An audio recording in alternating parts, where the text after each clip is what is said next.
నిర్గమకాండం 1వ అధ్యాయము 20-21 వచనాలు చదువుకుందాం. చూడండి. దేవుడు ఆ మంత్రసానులకు మేలు చేసెను, ఆ జనము విస్తరించి మిక్కిలి ప్రబలెను. ఆ మంత్రసానులు దేవునికి భయపడినందున ఆయన వారికి వంశాభివృద్ధి కలగజేసెను. అందుచేత దేవుని భయము కలిగినటువంటి వారిని దేవుడు దీవిస్తాడు, వారికి మేలు చేస్తాడు, వారి కుటుంబాన్ని అభివృద్ధిలోనికి తీసుకుని వస్తారు. అంచేత ప్రభువుని ఎరిగినటువంటి వారు దేవుని భయము కలిగిన వారిగా ఉండాలి. ఇది ఎలాంటి భయం అంటే గౌరవముతో కూడిన భయమై ఉండాలి. అందుకని యెహోవా యందలి భయము పవిత్రమైనది. దేవుని యందు భయభక్తులు కలిగిన వారు ఎలా జీవిస్తారంటే పరిశుద్ధముగాను పవిత్రముగాను జీవిస్తారు. దేవునికి మహిమ కలుగును గాక. హల్లెలూయా. అంచేత దేవుని భయము కలిగిన వారు చెప్పండి, దేవుని భయము కలిగిన వారు నాలుకను అదుపులో ఉంచుకుంటారు. దేవుని భయము కలిగిన వాడు కీడుకు ప్రతి కీడైనా దోషణకు ప్రతి దోషణైనా చేయక వారిని దీవిస్తారు. అందుచేత మనందరికీ కూడా ఏం కావాలి చెప్పండి, దేవుని యందు భయభక్తులు కలిగి నేర్చుకోవాలి. అందుకని భక్తుడైనటువంటి దావీదు కీర్తనలు ఏమన్నాడు చెప్పండి, పిల్లలారా మీరు వచ్చి నా మాట వింటే నా దగ్గరికి రండి, నేను మీకు ఏమి నేర్పిస్తాను, భయభక్తులు నేర్పిస్తాను. దేవుడు ఏమి నేర్పిస్తాడంట, భయభక్తులు నేర్పిస్తాడు. మనం నేర్చుకోవాలి. నేర్చుకోవడానికి ఎవరు ఇష్టపడతారో వారికి ఆయన నేర్పిస్తాడు. దేవునికి స్తోత్రం కలుగును గాక. హల్లెలూయా. నేర్చుకోవడానికి ఇష్టపడ 34వ కీర్తన 11, 12 వచనాలు, 13 వచనాలు. పిల్లలారా మీరు వచ్చి నా మాట వినుడి, యెహోవా యందలి భయభక్తులు మీకు నేర్పెదను. బ్రతకగోరువాడు ఎవడైనా ఉన్నాడా, మేలు నందుచు అనేక దినములు బ్రతకగోరువాడు ఎవడైనా ఉన్నాడా, చెడ్డ మాటలు పలుకకుండా నీ నాలుకను, కపటమైన మాటలు పలుకకుండా నీ పెదవులను కాచుకొనుము. కీడు చేయటం మాని మేలు చేయుము, సమాధానము వెదకి దాని వెంటాడము. యెహోవా దృష్టి నీతిమంతుల మీద ఉన్నది, ఆయన చెవులు వారి మొరలకు ఒగ్గి ఉన్నవి. దుష్టులు చేయి వారి జ్ఞాపకమును భూమి మీద పుట్టివేయటకై యెహోవా సన్నిధి వారికి విరోధముగా ఉన్నది. నీతిమంతులు మొరపెట్టగా యెహోవా ఆలకించును, వారి శ్రమలన్నిటిలో నుండి వారిని విడిపించును. దేవుడు అంటాడు, పిల్లలారా మీరు వచ్చి నా మాట వినండి. దేవుడు అంటున్నాడు, దేవుడు నేర్పిస్తాడు. ఎవరు నేర్చుకోవాలి చెప్పండి, దేవుడు ఎవరు నేర్పిస్తాడు, నేర్చుకునే వారికి ఆయన నేర్పిస్తాడు. నేర్చుకునే వాళ్ళకి కాదు, నేర్చుకునేవారి. నేను దేవుని యందు భయభక్తులు నేర్చుకోవాలి, నేను దేవుని వాక్యాన్ని నేర్చుకోవాలి, నేను దేవుని యందు భయభక్తులు కలిగి జీవించాలి అని ఎవరైతే అనుకుంటారో, ఎవరైతే అలా జీవించడానికి ఇష్టపడతారో వారికి ఆయన నేర్పిస్తాడు. అని చెప్పి మనం ఏం చేయాలి, నేర్చుకోవాలి. నేర్చుకోవాలంటే ఎక్కడ కూర్చోవాలి, దేవుని సన్నిధిలో కూర్చోవాలి. దేవుని సన్నిధిలో కూర్చుని వాక్యము చదువుతూ, ప్రార్థన చేస్తూ, పాటలు పాడుచు, ప్రభువును స్తుతిస్తూ, ఆయన సన్నిధిలో ఆయన పాదాల దగ్గర కనిపెట్టుకుంటే ఆయన నేర్పిస్తాడు. దేవునికి స్తోత్రం కలుగునగా. నేర్చుకోవాలి. మనం నేర్చుకుంటే ఇతరులకు మనం ఏం చేయగలుగుతాం, నేర్పిస్తాం. అబ్రహాముతో దేవుడు అన్నాడు, చదువుదాం చూడండి. ఆదికాండంలో అబ్రహాముతోటి దేవుడు అన్నాడు. దేవుడు ఏమని అన్నాడు, చాలా చక్కగా అబ్రహాముకి దేవుడు నేర్పించాడు. దేవుడు నేర్పిస్తే అబ్రహాము చక్కగా నేర్చుకున్నాడు. మనము కూడా ఏం చేయాలి, నేర్చుకోవాలి. అబ్రహామునకు దేవుడు ఎందుకు నేర్పించాడు? ఆదికాండం 18వ అధ్యాయం 19వ వచనాన్ని చదువుకుందాం.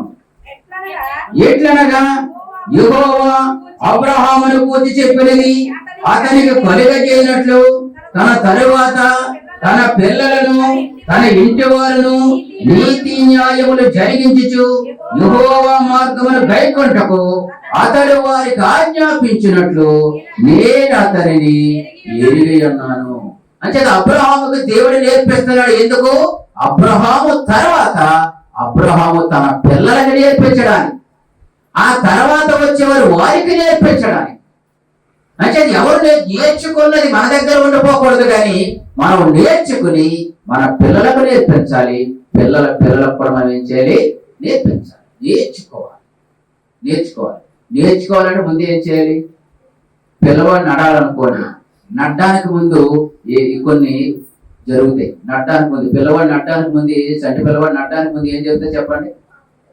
ముందు పడుకుంటాడు, ఆ తర్వాత బోర్లా తిరుగుతూ ఉంటాడు, ఆ తర్వాత కూర్చుంటాడు, ఆ తర్వాత వాకుతాడు, ఆ తర్వాత నిలబడడానికి ప్రయత్నం చేస్తాడు, నిలబడతాడు, ఆ తర్వాత ఏం చేస్తాడు? నడుస్తాడు. నెమ్మదిగా నడుస్తాడు. చూసారు ఎంత ప్రాసెస్ ఉందో? పుట్టినంటే నడవంటే నడుస్తాడా? నాడు. దేవుని సన్నిధిలో దేవుని ఎరిగిన మనము, దేవుని నమ్ముకున్న మనము ఆయన సన్నిధిలో కూర్చోవడం మనం మొదలు నేర్చుకోవాలి. ఆయన సన్నిధిలో కూర్చుంటే, ఆయన సన్నిధిలో కూర్చొని మనం ఏం చేయాలి? నేర్చుకోవాలి. అందుకే ఎఫెసీ పత్రికలో 3 మాటలు ఉంటాయి. ఎఫెసీ పత్రిక అంతా కలిపి 3 మాటలు ఉంటాయి. దాంట్లో ఒక మాట ఏంటో కూర్చో, రెండోది నడు, మూడోది నిలువు. ఆ పత్రిక 6 అధ్యాయాలు కూడా 3 మాటలే. జాగ్రత్తగా మనం స్టడీ చేస్తే 3 మాటలు వస్తాయి. అందులో కూర్చోవాలి. మొదటి ఏం చేయాలి? కూర్చోవాలి, దేవుని దగ్గర కూర్చోవాలి. రెండోది ఏం చేయాలి? నడాలి. మూడోది ఏం చేయాలి? నిలబడాలి. కూర్చొని నేర్చుకోవాలి. నేర్చుకున్న దాని ప్రకారంగా నడవాలి.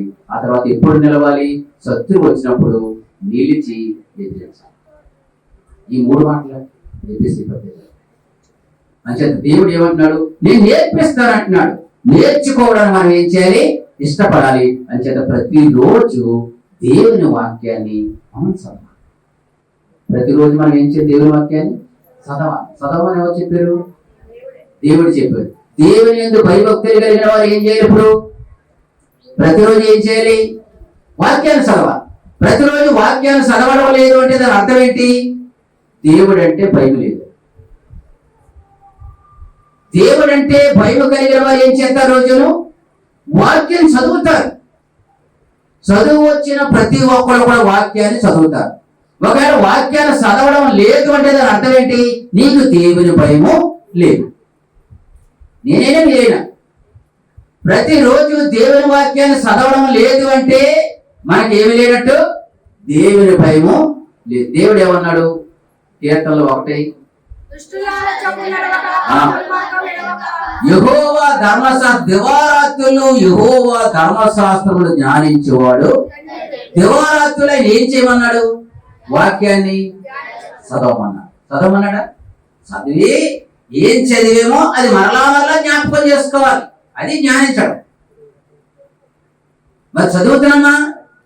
దివారాత్రులు వాక్యం చదవడం లేదు అంటే దాని అర్థం ఏంటి? దేవుని భయం లేదు అని. దేవుని భయం కలిగిన వాడు ఏం చేస్తాడు? దేవుని భయం కలిగిన వాడు వాక్యము చదువుతాడు. దేవుని భయం కలిగిన వాడు ఏం చేస్తాడు? వాక్యం చదవనే కాదు కానీ వాక్యానుసారముగా జీవించగలుగుతాడు. అందుకే ఎంతమంది వాక్యం చదవట్లేదో మీరు ఒక్కసారి ఆలోచన చేయండి. వాక్యాన్ని చదవని వారు ఆలోచన చేయాలి. వాక్యాన్ని చదవకపోతే దేవునిలో ఎదగలేము, వాక్యానుసారముగా జీవించలేము, దేవునిలో ఉన్న ఆశీర్వాదాలు మనము పొందలేము. మనలో పరిపూర్ణమైన మార్పు రాదు. మనకి పరిపూర్ణమైన మార్పులను మనం రాలేము. వాక్యం ఎప్పుడైతే చదువుతూ ఉంటామో, వాక్యం ఎప్పుడైతే వింటూ ఉంటామో అప్పుడు వాక్యానుసారముగా జీవించగలిగేటువంటి మనసు దేవుడు మనకి ఇస్తాడు. అందుచేత దివారాత్రులు దేవుని వాక్యాన్ని ఏం చేయాలి? చదవాలి. ఇంకా ప్రకటన గ్రంథం 1:3 ఏముంది? చదవండి ఆ మాటలో కూడా. ప్రకటన గ్రంథం 1:3.